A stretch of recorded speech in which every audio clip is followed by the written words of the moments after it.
오늘 본문은 예수님께서 이 하나님의 나라의 역사를 위해서 구체적으로 우리의 삶이 어떻게 이루어져야 될 것인가에 대하여서 12명의 제자를 파송하시는 사건을 통하여 말씀하십니다.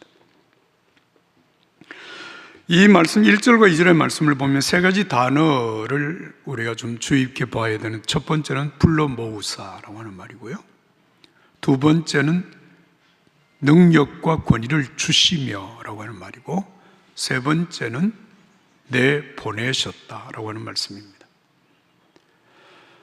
제자들을 불러 모으셨다.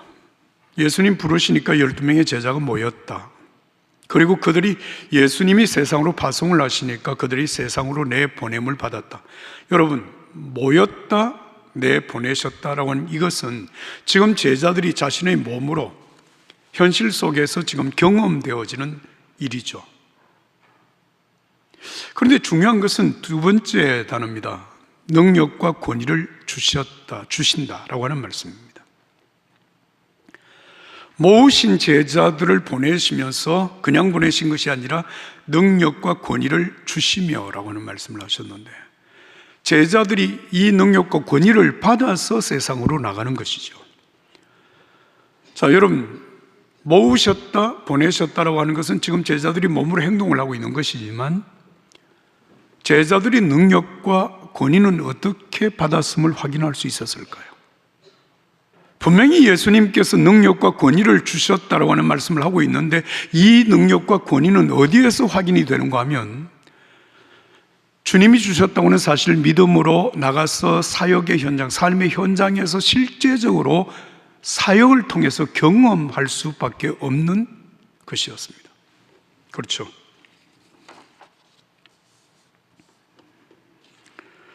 제자들은 삶의 현장에서 그 능력과 권위를 확인할 수 있는 방법 이외에는 다른 방법이 없었습니다. 자, 그 사실을 누가복음 10장 1절부터 19절 말씀에서 우리가 한 번 더 확인해 볼 수 있는데요, 예수님이 따로 70명의 사역자들을 세우시고 2명씩 짝을 지어 세상에 보내시면서 이렇게 말씀을 하십니다. 너희 말을 듣는 자는 곧 내 말을 듣는 것이요, 너희를 저버리는 자는 곧 나를 저버리는 것이라. 나를 저버리는 자는 나 보내신 이를 저버리는 것이니라. 이를 다르게 표현하면 이런 것입니다. 너희가 나가서 말할 때 너희들의 말을 지어서 하지 말고 내 말을 전하라는 것이고, 내 말을 전하면 바로 하나님이 말씀하시는 것이 된다라고 하는 것입니다. 이 예수님의 말씀을 듣고 믿고 나갔던 이 제자들이 사역을 하고 돌아와서 놀라운 보고를 합니다. 주여, 주님의 이름으로 귀신들도 우리에게 항복하더이다. 놀라운 거죠. 그때 예수님께서 제자들에게 하신 말씀, 누가복음 10장 19절 말씀입니다. 내가 너희에게 뱀과 정갈을 밟으며 원수의 모든 능력을 제어할 권능을 주었으니 너희를 해할 자가 결단코 없으리라. 할렐루야. 이 사역자들이 나가서 어떻게 그런 놀라운 일들을 경험했는가? 그건 바로 예수님께서 그런 능력, 그런 권위를 주셨기 때문이라고 하는 사실을 말씀하신 것입니다. 지금 12명의 제자들, 예수님이 주셨다고 말씀하시는 이 능력과 권위는 사역의 현장에서 확인할 수 있는 것 이외에는 다른 방법이 없었습니다. 이게 바로 믿음입니다.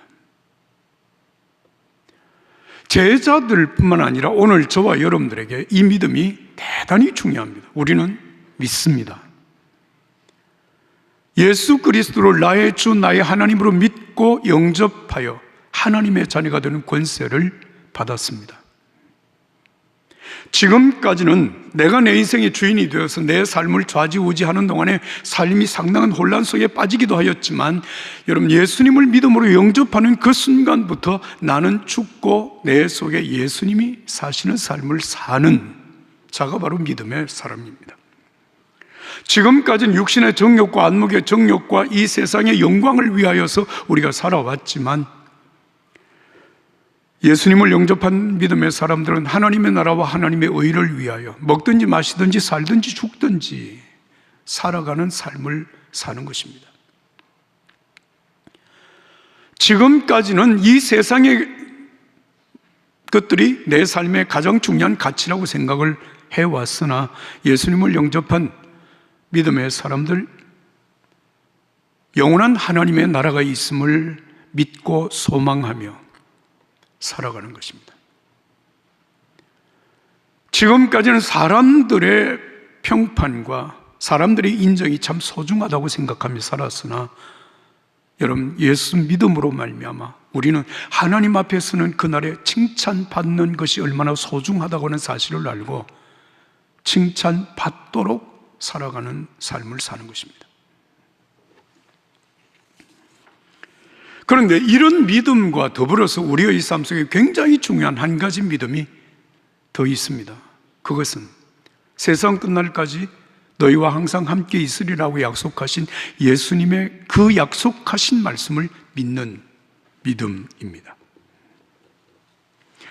예수님은 이런 임마누엘, 하나님이 우리와 함께 하신, 예수님이 우리와 함께 하신다고 하는 사실을 어떻게 확인하는가를 성령 강림으로 확인할 수 있다고 말씀하신 거예요. 오직 성령이 너희에게 임하시면 너희가 권능을 받고 예루살렘과 온 유대와 사마리아와 땅 끝까지 이르러 내 증인이 되리라. 성령은 바로 우리에게 권능이 된다, 능력이 되고 권위가 되고, 그 성령님과 함께 사는 사람은 어디를 가든지 누구 앞에 서든지 예수님의 증인으로 살게 된다는 말씀입니다. 오순절에 성령 받은 제자들이 나가서 사역을 한, 예수님의 말씀을 선포하며 살았던 그 모든 삶의 역사가 사도행전 2장부터 28장까지 기록이 되어져 있습니다. 제자들의 사역 속에 이루어지는 모든 일들은 바로 예수님이 직접 행하시는 일들이었습니다. 예수님의 이름으로 기도하고 예수님의 이름으로 말하고 예수님의 이름으로 행하는 그 모든 제자들의 사역 속에 실제적으로 예수님이 행하시는 역사가 그대로 나타났다는 얘기입니다.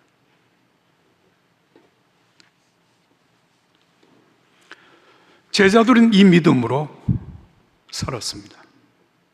자, 그런데 오늘 이 본문 말씀 9장 3절 여러분 함께 읽겠습니다. 여러분 9장 3절입니다. 다 같이 읽습니다. 이러시되 여행을 위하여 아무것도 가지지 말라. 지팡이나 배낭이나 양식이나 돈이나 두 벌 옷을 가지지 말며. 자, 여러분 이 말씀은 사실 우리가 아멘하기가 조금 거북스러운 부분이 없지 않아 있습니다. 왜냐하면 지금 세상으로 파송하는 제자들에게 아무것도 준비하지 마라. 여행을 위하여서 지팡이나 배낭이나 양식이나 돈이나 두 벌 옷 준비하지 마라. 여러분 정말 사역자들이 아무것도 준비하지 않아도 된다는 말일까요? 이 말은?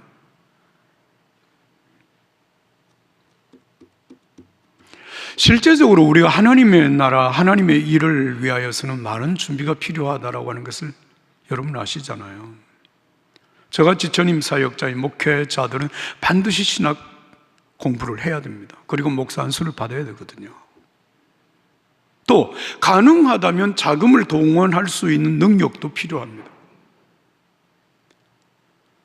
심리학이나 상담학 정도를 충분히 공부를 해서 사람들에게 심리 상담을 잘 해줘야 된단 말이죠.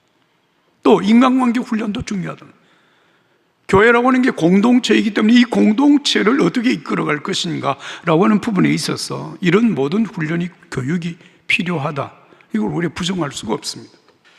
사랑하는 여러분, 여행을 위하여서, 다시 말하면 선교 여행을 나가는 제자들에게 얼마나 많은 것이 필요하겠습니까? 그러기 제자들이 그 사실을 생각하고 있었습니다. 지팡이도 있어야 되고 배낭도 있어야 되고 돈도 있어야 되고 먹을 양식도 있어야 되고 그리고 두 벌 옷도, 갈아입을 옷도 필요하다. 이렇게 생각을 하고 있던 때 예수님이 제자들에게 하시는 말씀, 아무것도 가지지 말라. 무슨 말씀일까요? 여행하는데 뭐 캐리어를 들고 다니는 게 그 불편하니까 안 된다, 그래서 아무것도 가지지 말라, 그렇게 얘기하신 것일까요? 물론 아니죠. 내가 준비했다고 하는 것 때문에, 내가 가졌다고 하는 것 때문에 하나님께 기도하는 일에 소홀히 할까 봐, 예수님을 바라보는 그 집중하는 믿음에 소홀함이 생길까봐 예수님께서 아무것도 가지지 말라고 말씀하신 것입니다. 오직 주님을 바라보라는 것입니다. 주님만 믿음으로 나가라고 하는 것입니다. 그 말씀이에요. 그럼에도 불구하고 우리는 때때로 삶에 이것저것이 부족해서 일이 잘 안 된다고 생각할 때도 있고, 이것저것 부족한 것 때문에 내가 하는 일이 잘 안 된다고 생각할 때가 있어요. 여러분, 이런 제자들에게, 우리들에게 예수님이 하시는 말씀입니다. 네 능력, 네가 가진 것 가지고 하나님의 일, 인생을 사는 것만 아니야. 하나님께서 베푸시는 은혜, 우리와 함께 하시는 하나님의 은혜로 하는 거야. 아멘 하실 수 있습니까? 내가 가진 것으로 인생을 충분히 살 수 있는 게 아니라 나와 함께 하시는 하나님으로 삽니다. 이 사실을 깨우쳐 주신 것입니다. 자, 그러면서 예수님께서 오늘 제자들에게 중요한 한 가지 사실을 경험하게 하십니다. 그게 누가복음 9장 10절에서 17절 사이에 기록된 말씀, 우리가 기억하는 소위 말하는 오병이어의 사건이죠. 떡 5개 물고기 2마리로 5천 명을 배불리 먹이고 12광주리가 남았다라고 하는 말씀입니다. 자, 여러분 같이 10절과 11절을 읽어보겠습니다. 10절과 11절 다 같이 읽습니다. 사도들이 돌아와 자기들이 행한 모든 것을 예수께 여쭈니 따로 데리시고 베세다라는 고을로 떠나가셨으나 무리가 알고 따라왔거늘 예수께서 그들을 영접하사 하나님 나라 일을 이야기하시며 병을 고칠 자들을 고치시더라. 할렐루야. 자, 여러분, 제자들이 전도를 하고 돌아와서 제자들에게, 예수님에게 보고를 합니다. 여러분, 그 보고 어떤 것이었을까요? 참 놀라운 일을 경험했습니다. 누가복음 10장에 70명의 사역자들이 보고한 이상으로 하면 12명의 제자들이 그렇게 보고를 했을 겁니다. 그렇게 보고하고 있는 순간에 예수님께서 제자들을 따로 데리시고 베세다라고 하는 고을로 데리고 가셨습니다.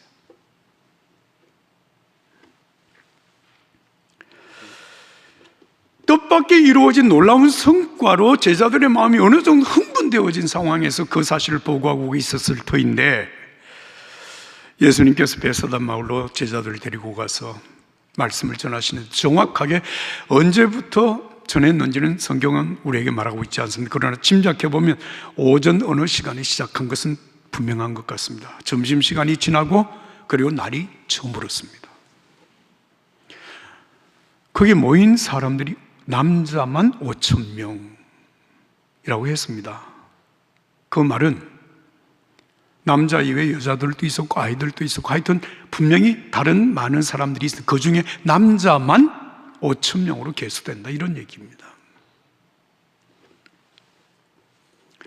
날이 저무니까 12명의 제자가 예수님께 나와서 이렇게 말하죠. 예수님, 이 사람들을 보내서, 무리를 보내서 마을과 촌으로 두루 다니면서 먹을 것을 얻게 하소서. 여기는 우리가 있는 곳은 빈 들입니다. 먹을 게 없습니다. 이렇게 얘기한 거예요. 그러니까 예수님께서 너희가 먹을 것을 주어라, 이렇게 말씀하십니다. 제자들이 깜짝 놀랐죠. 아니 예수님, 우리가 지금 가진 것이 고작 떡 5개와 물고기 2마리밖에 없습니다. 이 사람들에게 먹이려면 엄청난 것을 사서 와야 됩니다. 이렇게 얘기를 한 거예요. 그러니까 예수님께서 제자들이 이렇게 말씀하십니다. 사람들을 한 50명쯤씩 해서 좀 앉혀라. 사람들이 다 앉자 예수님께서 그 제자들이 갖고 있다고 말한 떡 5개 물고기 2마리를 받아서 하늘을 우러러 감사 기도를 하셨다. 축사하셨다.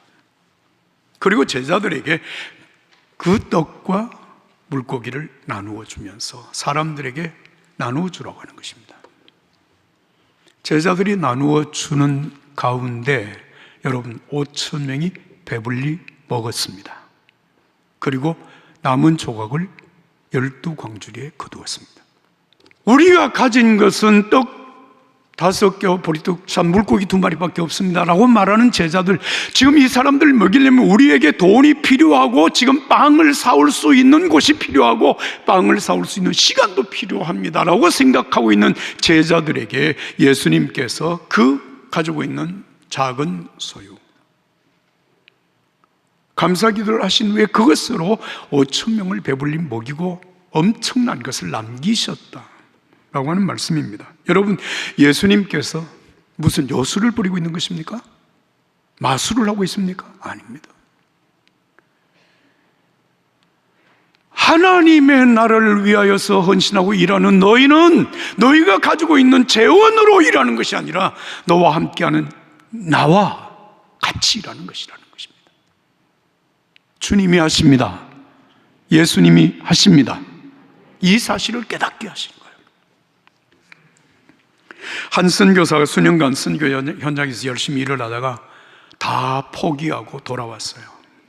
그러면서 이 선교사가 하는 말이, 내 삶 속에 다시 하나님의 역사를 경험하기 위하여서 내가 할 수 있는 모든 일을 다 했다는 거예요. 기도도 더 열심히 해보고 성경도 더 열심히 읽고, 정말 하나님이 내 삶 속에 살아계시다고 하는 사실을 확인하기 위해서 모든 일을 다 했는데 하나님은 여전히 침묵하시고 내게 전혀 관심이 없으시다. 그러면서 나는 포기할 수밖에 없었다고 말을 했습니다. 그런데 여러분, 이 선교사에게 한 가지 부족한 것이 무엇인지 아십니까? 믿음이었습니다. 믿음이라고 하는 것은 예수님께서 나에게 하신 그 말씀을 그대로 인정하고 그 말씀에 순종해서 살아가는 것이 믿음입니다. 지금 당장 내가 기도해서 어떤 일이 이루어지지 않는다고 할지라도 이 기도를 들으시는 하나님께서 반드시 일하신다고 하는 사실을 인정하고 믿음으로 나가는 것입니다. 예수님께서 제자들에게 세상 끝날까지 너희와 항상 함께 있으리라고 하시는 말씀을 하셨으니 이 약속을 믿고 성령 충만함으로 예수님과 함께 사역하는 것이 믿음입니다. 그런데 이 선교사에게는 모든 노력을 다 동원했지만 그 믿음이 부족했던 거예요. 지금 내 기도를 듣지 않으신다, 내가 필요한 것을 공급하지 않으신다 라고 하는 사실 때문에 하나님 나를 버렸다고 생각해요. 여러분, 하나님은 우리를 버리고 포기하고 그런 하나님이 아니십니다. 오늘 저와 여러분들이 삶 속에 정말 필요한 것은 믿음입니다. 믿음이 없이는 기쁘시게 못하나니 하나님께 나아가는 자는 반드시 그가 계신 것과 또한 그가 자기를 찾는 자들에게 상 주시는 이심을 믿어야 할지니라. 할렐루야. 히브리서 3장 1절의 말씀입니다. 그러므로 함께 하늘의 부르심을 받은 거룩한 형제들아, 우리가 믿는 도리의 사도이시며 대제사장이신 예수를 깊이 생각하라. 한번 따라서 합시다. 예수를 깊이 생각하라. 한 번 더. 예수를 깊이 생각하라. 여러분, 이 말씀은 단순한 마음으로, 단순한 믿음으로 예수님께 시선을 고정하고 예수님을 골똘히 생각하라고 하는 말씀입니다. 시선을 고정하라. 누구의? 예수님께. 상황에 눈길을 돌리지 말고. 히브리서 12장 2절을 메시지 성경은 이렇게 번역을 해놓았습니다. 오직 예수님만 바라보십시오. 그분은 우리가 참여한 이 경주를 시작하고 완주하신 분이십니다. 그분이 어떻게 하셨는지 배우십시오. 그분은 앞에 있는 것, 곧 하나님 안에서 그리고 하나님과 함께 결승점을 지나는 기쁨에서 눈을 떼지 않으셨기에 달려가는 길에서 무엇을 만나든 심지어 십자가의 수치까지도 참으실 수 있었습니다. 이제 그분은 하나님 오른편 영광의 자리에 앉아 계십니다. 십자가를 지고 가시는 예수님이 지금 십자가를 지고 가는 이 고통스러운 삶, 그리고 십자가를 지고 가는 예수님을 향해서 비난하고 비웃고 조롱하고 모욕하고 침을 뱉고 하는 그 사람들에게 시선을 둔 것이 아니라 예수님은 앞에 있는 결승점에 시선을 고정했다. 여러분, 결승점이 어디입니까? 십자가의 죽음 그리고 부활이었습니다. 거기에 시선을 고정하고 가는 것입니다. 믿음이라고 하는 것은 무엇이 보이고 무엇이 느껴지고 무엇이 잡히기 때문에 그것을 믿는 것이 아니라, 여러분, 보이는 것도 없고 잡히는 것도 없고 느껴지는 것이 없다고 할지라도 예수님 말씀을 내 마음으로 인정하고 그 말씀대로 이루실 주님을 바라보고 나가는 것이 믿음입니다. 이 믿음이 오늘 저와 여러분들에게 있기를 예수님 이름으로 축복합니다. 요즘 우리 사회가 반기독교적 성향을 가진 사람들이 점점 많아지고 있습니다. 이런 상황에서 교회가 자성하고 바르게 써야 될 부분이 없지 않아 있죠. 그러나 여러분, 교회에 대해서 안티적인 그런 성향을 보이고 그렇게 지금 역사를 하는 그 앞에서 여러분 두려워하지 마세요. 너무 위축되지 마세요. 그래도 괜찮다라고 하는 그런 얘기가 아니라, 여러분, 기독교의 역사는 박해에서부터 시작을 해서 박해로 이어져 왔고 지금도 박해가 계속되고 있습니다. 이게 무슨 말이냐 하면, 여러분, 기독교 2000년 역사에서 최고의 위기가 언제였는지 여러분 혹시 아십니까? 언제 가장 박해가 심했습니까? 로마 네로 황제 때였습니까? 아니요. 언제입니까? 예수님이 태어나실 때였습니다. 하나님의 아들로 이 땅에 태어나신 예수님을 죽이기 위하여서 헤롯이 베들레헴 근 지역에 있는 모든 남자 아이들, 2살 미만의 아이들을 다 죽였습니다. 다 죽였습니다. 만약에 그때 성령의 인도하심을 따라서 예수님이, 마리아와 요셉이 여러분 이집트로 피신을 하지 않았다면 기독교는 시작도 되기 전에 끝났을 것입니다. 그러니까 기독교가 완전히 말살될 수 있는 가장 위험한 순간이 그때였습니다. 그 이후에 여러분, 사울이라고 하는 사람이 기독교를, 교회를 아예 잔멸하기 위하여서 여러분 공문을 가지고, 공적인 능력을 가지고 일을 했습니다. 스데반이 그 앞에 죽었습니다. 여러분, 기독교 2000년 역사 속에서 박해 때문에 교회가 여러분 망한 적은 없습니다. 오히려 박해 속에서 교회는 더 기도하게 되었고, 더 경성하게 되었고, 더 겸손하게 되었고, 더 정결하게 되므로 교회가 교회다워지고 성도가 성도다워지는 교회의 역사가 오늘까지 이어지고 있음을 여러분 믿으시기 바랍니다. 두려워할 것 없습니다. 위축될 것이 없습니다. 우리가 정말 중요한 것은 하나님 앞에 올곧은 믿음으로 나아가는 것입니다. 세상에 그 어떤 것도 의지하지 말고 오직 예수님께 시선을 고정하고 나아가는 저와 여러분들이 되기를 바랍니다. 우리의 능력과 권위로서 여러분 믿음을 살고 믿음의 역사를 이어가는 것이 아니라, 우리와 함께 하시어서 우리에게 능력과 권위를 세워주시는 예수 그리스도의 은혜로 우리는 승리할 것입니다.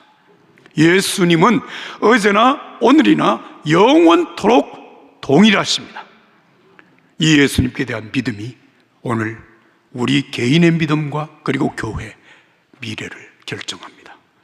은혜가 여러분과 함께 하기를 예수님 이름으로 축복합니다.